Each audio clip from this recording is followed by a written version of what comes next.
Jangan sampai kita berpikir ketika kita baru patah hati, lantas dunia sudah berakhir.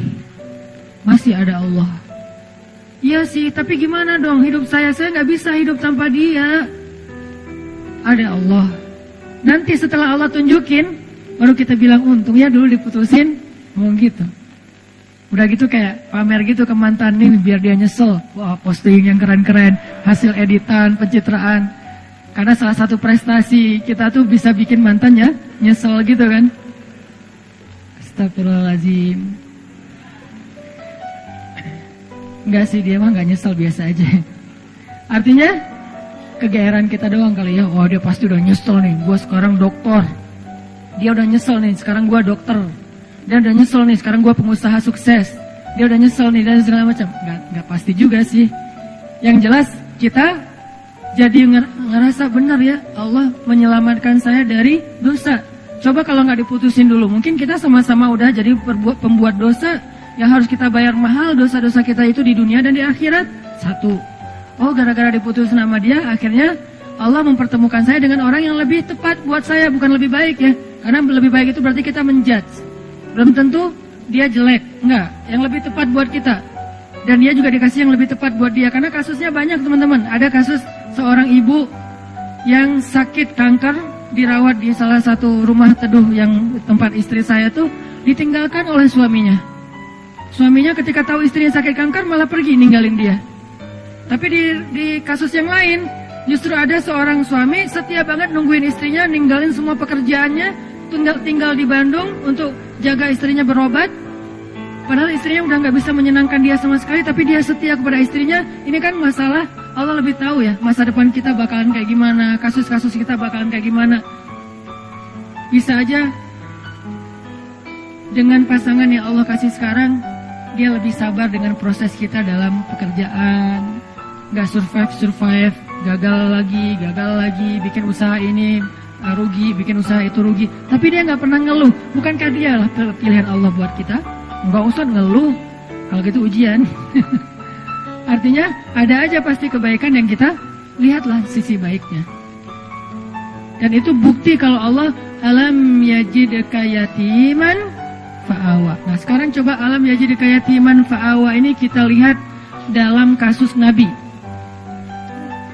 Goalsnya sama, goalsnya supaya kita percaya sama ma wadda'aka rabbuka wa ma qala, itu intinya ya. Nah dalam konteks sirah Rasulullah SAW, kalau kita mau memahami alam yajidka yatiman fa'awa dengan membaca sirah, itu keren banget. Allah tuh benar banget ngomong alam yajidka yatiman fa'awa. Rasulullah lahir dalam keadaan yatim, Allah lah yang memfa'awakan Nabi. Dengan cara apa? Pertama Allah masukkan rasa cinta ke dalam hati kakeknya, sehingga kakeknya menganggap Nabi sebagai cucu kesayangan di antara cucu-cucunya. Lalu Allah masukkan rasa cinta ke dalam hati ibundanya. Oh biasa Ustaz, banyak ibu yang gak sayang sama anaknya. Nah sekarang ibunya sayang banget sama anaknya. Aminah sayang banget kepada Muhammad SAW. Yang ketiga nih yang agak unik nih. Allah masukkan rasa cinta itu ke dalam hati ibu susunya, Halimah dari Bani Sa'di atau Sa'diyah namanya. Halimatus Sa'diyah. Kan ceritanya Halimah tuh mereka dari kabilah Sa'di itu, dari orang-orang pedalaman. Biasanya suka ada musim kerjanya, suka ada kerja musiman. Nah kerja musiman itu apa? Nyusui anak-anak orang terpandang di kota Mekah. Sehingga beberapa cewek dari Bani Sa'di itu pada musim menyusui, mereka datang, yang mereka udah bisa menyusui, mereka datang ke Mekah mencari anak-anak orang terhormat di Mekah untuk disusui. Tujuannya dua. Satu, mendapatkan bayaran dari profesi itu. Kedua, bisa mengikat hubungan kekeluargaan antara keluarga si perempuan ini dengan keluarga bayi tersebut yang ayahnya adalah kepala kaum. Itu tujuan menyusui pada masa itu. Dan kalau sudah diikat persaudaraannya jadi kayak koalisi gitu, jadi geng gitu kan. Kalau ada sesuatu yang terjadi kepada keluarga ini, nanti yang akan ngebelain mereka itu adalah kabilah yang mereka sudah punya hubungan tadi tuh, mu'akhad namanya, atau punya kayak perjanjian gitu. Nah, Ketika perempuan-perempuan, cewek-cewek dari Bani Sa'di datang ke Mekah, di antara mereka ada Halimah, mereka kan nyebar tuh. Sesuai dengan rekomendasi dari temannya, yang kenal dari sebelumnya, punya link apa, segala macam. Datang ke rumah-rumah orang-orang terpandang di Mekah, terus cewek-cewek itu pada satu persatu mendapatkan bayi untuk disusui. Ada yang dapat bayi dari anak orang kaya, ada yang dapat bayi dari anak pemuka kaum, ada yang dapat bayi dari seorang anak yang dermawan, apa dan segala macam, banyak lah, pokoknya banyak keuntungan. Kecuali Halimah. Ketika yang lain udah dapat bayi-bayi keren, kamu dapat siapa? Saya dapat anak kepala suku itu. Wah, beruntung sekali kamu. Berarti keluarga kamu sekarang punya ikatan dengan suku yang paling kuat. Kan keren ya? Pertama bangga, kedua nggak ada yang berani dengan keluarga ini karena dia punya link kepada kabilah yang kuat. Kayak gitu berlaku dulu tuh. Terus kayak apa istilahnya ya? Zimmah. Nah, saya baru ingat. Zimmah. Jadi punya jaminan dari keluarga itu. Jadi nggak ada yang berani. Terus kalau kamu dapat siapa? Saya dapat anaknya Fulan. Wah, anak orang kaya dong, dibayar gede dong. Alhamdulillah kalau bahasa sekarang, untung. Tapi giliran Halimah ditanya, kamu dapat siapa? Muhammad. Muhammad siapa? Ayahnya udah wafat. Hah, kamu ngambil anak yatim? Terus yang bayar siapa? Nggak ada. Hah, kasihan banget sih kamu, gitu kan ya kalau bahasa kita ya. Halimah di antara ibu-ibu susu yang lain seolah-olah kesannya dapat yang paling tidak menguntungkan. Tapi ternyata kebalikannya. Kenapa Halimah kok memilih Muhammad di antara banyak anak bayi yang ada di Mekah? Karena begitu ngelihat Muhammad, Halimah langsung jatuh hati. Itu namanya fa'awa. Allah yang menjadikan Halimah jatuh hati kepada Rasulullah. Langsung jatuh hati. Akhirnya Halimah nggak peduli anak ini yatim atau enggak, nggak peduli dibayar apa enggak, nggak peduli keluarganya kuat, kabilahnya atau enggak. Yang jelas saya sayang banget sama anak ini. Itu yang Allah lakukan dengan Halimah. Dipeluk oleh Halimah. Bahkan Halimah memperlakukan Nabi Muhammad kecil lebih baik daripada ibu-ibu susu lain memperlakukan bayi mereka karena dibayar, karena profesional. Kalau ini bukan profesional, ini cinta. Lebih dalam daripada sekedar profesi. Dan kayak gitulah cara Allah melindungi Rasulullah. Seandainya Rasulullah punya harta waktu itu, seandainya ayah Rasulullah masih hidup waktu itu, maka Rasulullah mungkin akan dititipkan kepada ibu susu profesional. Tidak sekeren Halimah.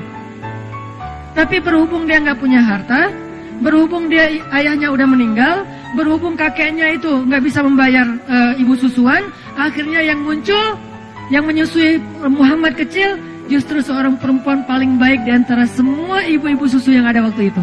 Yang paling ikhlas, yang paling tulus, yang kasih sayangnya paling besar, yang paling sayang kepada Rasulullah karena nggak ada motif yang lain.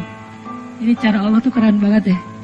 Kalau cara kita, nah gimana nih? Kasihan anak kita nggak ada uang, kasihan anak kita nggak ada kabilahnya nggak kuat, kasihan. Itu kan cuma logika kita. Ini namanya ilmiah. Tapi ada robbaniyah, ada logika ilmiah, ada logika robbaniyah. Kalau logika robbaniyah apa? Alam yajidka yatiman fa'awa. Itulah yang kita berlakukan dalam hidup kita kadang, teman-teman. Kadang-kadang kita kan pakainya logika ilmiah ya. Gimana nanti kalau sakit nggak ada jaminan? Gimana nanti kalau udah lulus tapi nggak ada jaminan? Gimana nanti kalau ayahnya meninggal terus nggak ada warisan? Gimana? Ikhtiar mah ikhtiar aja. Cuman iman nggak boleh ngikutin ikhtiar. Dia terpautnya ke langit. Ikhtiar itu di bumi. Udah aja yakin sama Allah. Alam yajidka yatiman fa'awa. Saya anak tukang pangkas tapi kuliah di Mesir. Saya anak seorang ibu yang cuman ibu rumah tangga, punya warung kecil di depan rumah tapi nggak pernah untung soalnya dimakan sama anaknya semua tuh, semua dagangan. Jual apa? Mak, boleh ambil. Jadi kerjaan kita tuh makanin warung emak. Jadi nggak pernah untung. Yang ada rugi. Kok bisa kuliah di Mesir? Bukankah alam yajidka yatiman fa'awa? Allah punya banyak cara. Bisa aja Allah kasih caranya dengan saya ada sedikit prestasi dalam bidang tarik suara gitu. Musabakoh maksudnya. Bidang musabakoh kayak alhamdulillah pas tampil bukan karena saya ngajinya bagus, kebenaran musabik itu mutasabik. Peserta yang lain asal tampil serak wae. Yang ini serak, yang ini salah baca. Ya udah alhamdulillah menang ya. Bukan karena bacanya keren, karena yang lain lagi nggak fit. Walaupun didoain juga sih, ya Allah serak dong please. Pas ngaji,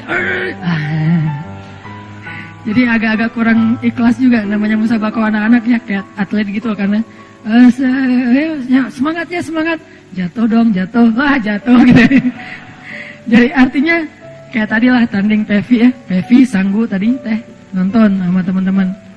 Begitu yang Jepang kan pas Sanggu yang street itu, yang pas Jepangnya main, yang keempat kan bagus semua tuh. Landingnya bagus, sempurna, skornya 8,7, tinggi-tinggi gitu. Pas yang kelima, ya Allah jatuh beneran. Wah, akhirnya kita kayak bahagia gitu kan, lawannya jatuh gitu kan. Berarti Sanggu bisa naik nih. Sanggu juga jatuh. Jadi kita doa, orang Jepang juga doa. Tapi sama-sama karena mungkin bukan masalah ibadah, ya Allah yang menentukan yang terbaik. Tapi ala kulihal, overall sih keren, pride. Barakallah buat Sanggu dan Pevi streaming. Mudah-mudahan tetap semangat. Oke, balik lagi intermezzo. Teman-teman, jadi Allah memilihkan untuk seorang Muhammad kecil, ibu susuan terbaik, justru dengan cara apa?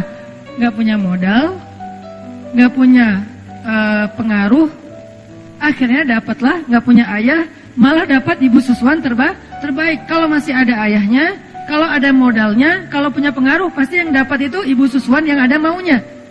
Ini cara Allah teman-teman. Alam yajidka yatiman fa'awa. Selesaikah di situ? Belum. Selesai era susuan, bahkan Allah memilih untuk Nabi itu tempat beliau tumbuh dan belajar bahasa adalah tempat kabilah yang paling baik. Karena ada beberapa ibu susuan dari kabilah-kabilah yang banyak, Allah pilih untuk Rasulullah kabilah Sa'diyah. Kabilah Sa'diyah ini apa? Yang ngomong bahasa Arabnya tuh paling lekoh. Yang ngomong bahasa Arabnya paling lekoh di antara orang Arab. Yang paling ningrat gitu kalau ngomong. Saya pernah jalan sekali ke New Zealand. Belum pernah ke London sih, jadi tahu Britishnya lewat New Zealand. Kalau ke Singapura kan beberapa kali lah ya. Bukan karena banyak duit, bukan. Karena transit. Ke Singapura beberapa kali lah ya. Dengar scene English kan beda banget ya. Dengar scene English tuh kayak nggak pakai aturan, nggak pakai grammar, nggak pakai apa, nggak ada lekoh-lekohnya, apa gitu, santai ngomongnya. Tapi terus ada bahasa Inggrisnya American lah, orang Amerika yang slang kayak gitu-gitu. Begitu dengar anak-anak New Zealand kecil-kecil gitu, 4 tahun, 5 tahun ngomong bahasa British, itu lekoh banget, minggat banget, jadi kayak nonton Harry Potter gitu. Dengerin aja mereka ngomong lekoh kayak gitu. Kok bisa ya lidahnya gitu ya?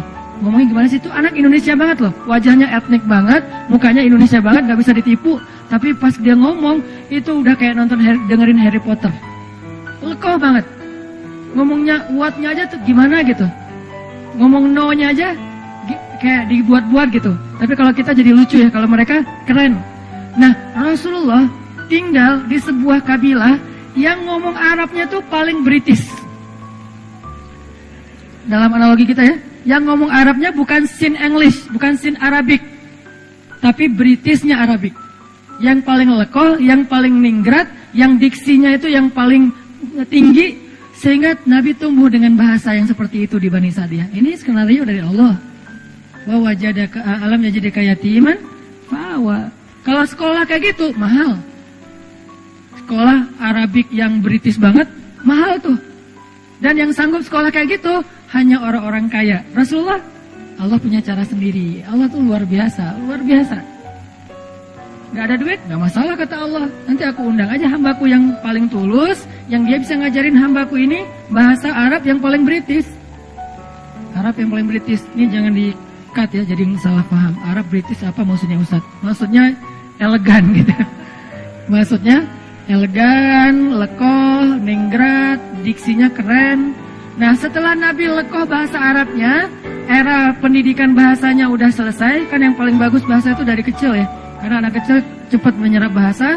Baru nanti dia, kayak anak saya orang Aceh, istri orang Jawa, tinggal di Bandung.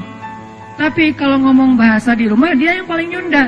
Karena teman-temannya anak-anak Bandung gitu. Jadi kalau dia ngomong Aisyah, Maryam tuh kalau ngomong sama saya malah kadang-kadang sering nanyanya ke Aisyah, Aisyah ini artinya apa sih? Aisyah ngajarin. Kenapa? Karena dia tumbuhnya di Bandung. Kalau dia tumbuhnya di Aceh, dia bakalan bahasa Aceh. Kalau dia tumbuhnya di Surabaya, dia bakalan bahasa Surabaya. Nah, masing-masing dikasih lingkungannya. Nah, Rasul tumbuhnya di Bani Sa'di, bahasanya paling bagus. Udah selesai? Belum. Nanti ada era lagi, kedua, setelah masanya Abdul Muthalib, Aminah, Halimah, nanti ada era kedua. Awalnya dinaungi atau dipelihara oleh pamannya Abu Thalib. Ini era periode kedua. Dan ini juga luar biasa. Abu Thalib punya banyak anak, tapi yang paling disayang justru ponakannya. Punya banyak anak, tapi yang paling disayang justru ponakannya. Kemana-mana pergi pasti yang dibonceng ponakannya. Muhammad ikut paman, ikut boncengan, motoran gitu. Motornya keledai, onta, kuda. Memotoran aja keliling Mekah, ke Suriah dulu namanya Damaskus, kemudian ke Yaman. Yang dibawa memotoran sama Abu Thalib touring kemana-mana itu siapa? Ponakannya, bukan anaknya justru. Kenapa bisa kayak gitu? Allah masukkan cinta ke dalam hati Abu Thalib, sehingga di antara semua keluarganya yang paling disayang justru bukan anaknya tapi ponakannya. Allah yang bikin kayak gitu. Sehingga karena sayangnya Abu Thalib kepada Rasulullah kecil, Muhammad kecil, akhirnya Abu Thalib tuh mikirin banget pendidikan Muhammad kecil. Mikirin banget. Gimana ya cara anak ini jadi seorang pemimpin? Anak-anak yang lain gak gitu-gitu amat. Tapi yang ini difikirin, sama kayak seorang ayah mikirin, nanti dia SD-nya di mana yang bagus ya? Browsing, banding-bandingin, komparasi yang satu dengan yang lain, harga, kurikulum, segala macam kan ya? Nanti SMP-nya di mana ya? Nanti dia belajar ini di mana ya? Nanti dia belajar itu di mana ya? Sama kayak sekarang saya mikir anak saya nanti kalau yang dia laki-laki dia harus bisa satu. Buat saya pribadi ini subjektif banget ya. Karena saya mengkader dia rambutnya harus panjang, keriting, berarti dia surfing, skateboard. Karena model rambut udah dapet nih, kayak reggae banget lah ya.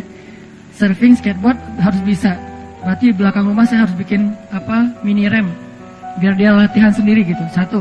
Dari sisi mainnya.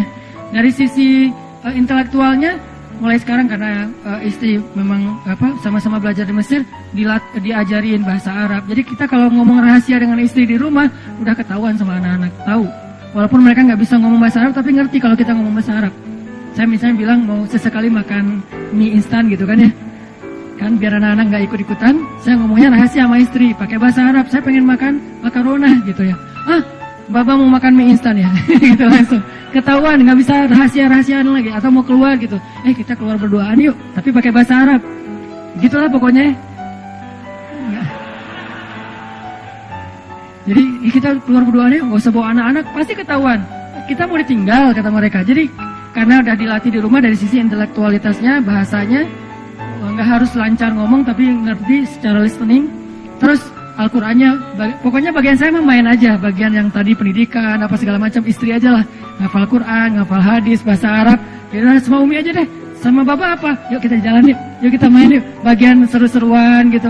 Supaya dia nanti, kalau saya cita-citanya, anak saya tuh, kalau laki-laki, tampilan reggae, tapi instalasi di dalamnya tuh, softwarenya Mekah. Jadi anak main, tapi hafal Quran, pengennya mah. Ya, namanya juga orang tua kan ya. Nah, Abu Thalib mikir banget buat Muhammad kecil. Gimana anak ini jadi seorang leader, gimana anak ini jadi seorang yang luar biasa, pemimpin umat, itu difikirin sama Abu Thalib. Kenapa kok bisa gitu-gitu amat? Allah titipin Muhammad kepada Abu Thalib. Alam yajidika yatiman fa'awa. Allah yang titipin. Kalau Allah titipin itu udah keren banget, udah pasti. Sehingga di sebelah Ka'bah itu teman-teman, sebelah Ka'bah itu ada sebuah spot, sebuah tempat kongres para ketua kabilah, pemimpin kabilah di Mekah, namanya Darun Nadwah. Itu di sebelah Ka'bah. Kalau sekarang mungkin jadi kayak makam Ibrahim gitu kan, kalau yang pernah umroh, daerah-daerah situ. Jadi sebelah Ka'bah ada tempat orang-orang kepala suku Mekah itu sering bikin kongres. Bikin meeting, bikin apa, ngomongin tentang kota Mekah, ngomongin tentang perdagangan, ngomongin tentang politik, ngomongin tentang perang, dan seterusnya. Semuanya di situ, namanya Darun Nadwah. Nah, biasanya setiap ketua kabilah kalau pergi ke Darun Nadwah itu, mereka bawa anak kesayangannya yang laki-laki sebagai kaderisasi. Jadi pendidikan pada masa itu tuh bukan sekolah formal, ikut ayahnya. Itu pendidikan pada masa itu. Bukan sekolah formal tapi ikut ayahnya. Sehingga biasanya anak laki-laki nggak akan jauh-jauh dari ayahnya, anak perempuan nggak jauh-jauh dari ibunya. Sehingga Nabi SAW ternyata selalu dipilih oleh Abu Thalib di antara anak-anaknya untuk ikut Abu Thalib ke Darun Nadwah. Yang lain milih anak laki-lakinya, Abu Thalib milih ponakannya. Coba, ngapain dipilih ikut dalam Darun Nadwah? Nanti di Darun Nadwah dia duduk di sebelah Abu Thalib.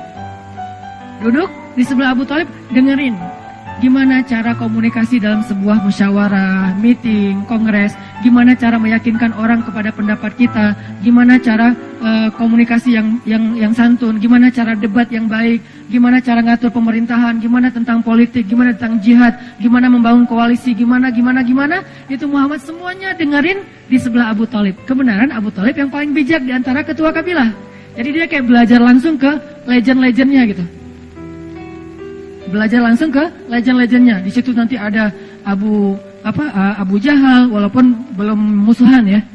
Abu Jahal masih dikenal Abu Al-Hakam. Jadi kalau ngeluarin kata-kata itu syair semua. Nabi jadi ngedengar, oh gitu ngomong yang diksinya bagus. Oh gini ngomongnya yang punya wawasan. Oh gini ngomongnya yang menyampaikan teori, analogi segala macam. Muhammad belajar kayak itu. Sehingga ketika Muhammad pulang ke rumah, anak-anaknya Abu Thalib mengupdate berita tentang politik Mekah lewat Rasulullah. Muhammad tadi ngomong apa di sana? Gitu coba. Padahal ayahnya sendiri kepala suku, tapi ayahnya memilih Muhammad kecil. Alam yajidka yatiman fa'awah. Allah itu udah sebaik-baik pembuat rencana lah pokoknya. Ini harusnya menjadikan kita makin belief, makin yakin sama Allah. Kalau diserahin urusan kita ke Allah itu emang dahsyat. Ketimbang kita bikin sendiri. Kita nggak apa-apa merencanakan hidup sendiri, merencanakan masa depan sendiri, nggak apa-apa. Tapi tetap serahin ke Allah urusan apa? Urusan jalannya. Jangan sampai kita melenceng. Karena begitu kita melenceng dan menganggap melenceng itu lebih menguntungin kita, berarti Allah udah nggak terlibat dalam hidup kita. Dan kalau Allah udah nggak terlibat, mentok nanti ujung-ujungnya. Kalau kita ngikutin jalan Allah yang lurus, walaupun menurut logika ilmiah kayak nggak jelas gitu, ikutin aja. Karena emang jalan Allah itu unik. Sering banyak surprise gitu kan ya. Sama kayak Rasulullah, kok gitu sih harus yatim dulu? Kan nggak tahu nih alasannya. Pas tahu, oh iya ya, ternyata dengan yatim justru dapat Halimah. Kok gitu sih dengan yatim justru dapat Abu Thalib. Dan seterusnya. Intinya, wa wajadaka ailan fa'aghna. Itu teman-teman, insyaallah ternyata baru dapat satu ayat. Alam yajidka yatiman fa'awa. Itulah tafsir teman-teman. Itulah yang kita pelajari di Mesir, di Al-Azhar. Satu ayat, itu kalau mau dibedah lebih dalam lagi mungkin banyak komparatif dengan surat-surat yang lain akan lebih panjang. Tapi intinya sih bukan mau pamer ayat, pamer wawasan, bukan. Intinya adalah harusnya semua wawasan yang kita dengar tadi membangun iman di hati kita. Liyazdadu imanan ma'imanihim, bertambahnya keyakinan di dalam hati kita tentang apa? Tentang Allah. Ma wadda'aka rabbuka wa ma qala. Allah tuh gak pernah ninggalin kamu, gak pernah benci sama kamu. Insyaallah next week kita akan bahas wa wajadaka dhallan fahada. Masih panjang surat Ad-Duha. Gak apa-apa ya lama-lama di surat Ad-Duha. Yang penting mendalam dan setiap ayatnya bisa jadi booster buat kita. Gak usah terburu-buru. Sehingga kita bisa jadikan Al-Quran syifa lima fis sudur, obat hati kita, rahmatan, menjadi kebaikan buat kita insyaallah.